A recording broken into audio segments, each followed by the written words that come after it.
सूत जी कहते हैं, परम विशुद्ध हृदय वाले तपस्वी ऋषियों, आप सब लोग इस उत्तम कथा को जो पाप की विनाशिनी और पुण्य को उत्पन्न करने वाली है, सुनिए। एक बार भगवान सनय कुमार ने रुद्र के ही समान पराक्रमी तथा गणेश्वरों के स्वामी दिव्य नंदिकेश्वर से पूछा, जो सभी जीवों की परमात्मा महेश्वर तथा देवताओं एवं दानव द्वारा दुष्प्राप्य हैं, वे महात्मा शंकर घोर स्वरूप को धारण कर सृष्टि से प्रलय पर्यंत स्थान रूप में जहाँ नित्य अवस्थित रहते हैं, उस गोपनीय स्थान को आप रहस्य पूर्वक हम लोगों को बतलाइए। नंदिकेश्वर ने कहा, पूर्व काल में महादेव ने पुण्य प्रदान करने वाले जिस श्रेष्ठ पुराण का वर्णन किया था, वह सब मैं महेश्वर को नमस्कार कर वर्णन कर रहा हूँ। किसी समय उमा को प्रसन्न करने की इच्छा से प्रसन्ना महादेव ने जिस स्थान पर वे सदा स्वयं विराजमान रहते हैं, उस विश्व विख्यात स्थान का वर्णन किया था। एक बार सुमेरु के शिखर पर रुद्र के आधे आसन पर विराजमान यशस्विनी देवी उमा ने विनय भाव से महादेव जी से प्रश्न किया।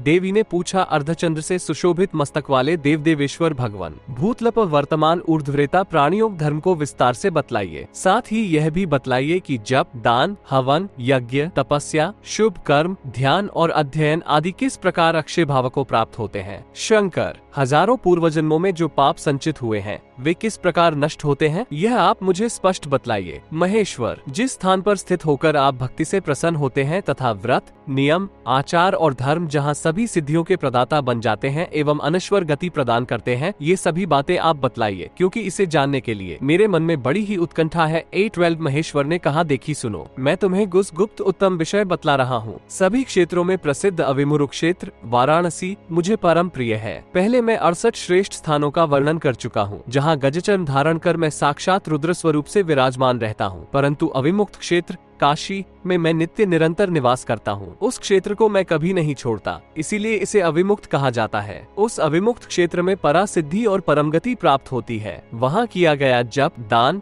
हवन, यज्ञ, तप, शुभ कर्म, ध्यान, अध्ययन, दान आदि सभी अक्षय हो जाते हैं। अविमुक्त क्षेत्र में प्रवेश करने वाले व्यक्ति के हजारों पूर्व जन्मों में जो पाप संचित होते हैं, वे सभी नष्ट हो जाते हैं। वे अविमुक्त रूपी अग्नि में उसी प्रकार जल जाते हैं जैसे अग्नि में समर्पित की हुई रुई प्रिय यदि अविमुक्त क्षेत्र में ब्राह्मण, क्षत्रिय, एक वैश्य, शूद्र, वर्ण संकर, कृमि, मलेच्छ एवं अन्य निम्न स्तर के पापियों वाले कीट, चीते, पशु, पक्षी आदि काल के वशीभूत हो मृत्यु को प्राप्त होते हैं, तो उनकी क्या गति होती है, उसे सुनो। देवी, वे सभी मानव शरीर धारण कर मस्तक पर अर्धचंद्र से सुशोभित, ललाट में तृतीय नेत्र से युक्त शिव स्वरूप होकर मेरे शिवपुर में जन्म लेते हैं। चाहे सकौम हो या निष्काम अथवा तिर्यग्योनिगत ही क्यों न हो, यदि वह अविमुक्त क्षेत्र में प्राणों का त्याग करता है तो मेरे लोक में पूजित होता है। देवी, यदि मनुष्य कालक्रमानुसार कभी अविमुक्त क्षेत्र में पहुँच जाए तो वहाँ पत्थर से अपने चरणों को तोड़कर स्थित रहे और पुनः अविमुक्त क्षेत्र से बाहर न जाए, वहीं मृत्यु को प्राप्त हो जाए तो वो भी मेरे पद को प्राप्त होता है। इसमें विचार करने की आवश्यकता नहीं है। प्रिय वस्त्रपत, जूनागढ़, गिरिनार, रुद्रकोटि, सिद्धेश्वर, महालय, गोकर्ण, रुद्रकर्ण तथा सुवर्णाक्ष, अमरकंटक, महाकाल, उज्जैनी और कायावरोहण, कारावार, गुजरात, ये सभी स्थान प्रातः और संध्या काल में मेरी सोनित से पवित्र माने जाते हैं। इसी प्रकार कालिंजरवन, शंकुकर्ण और स्थलेश्वर,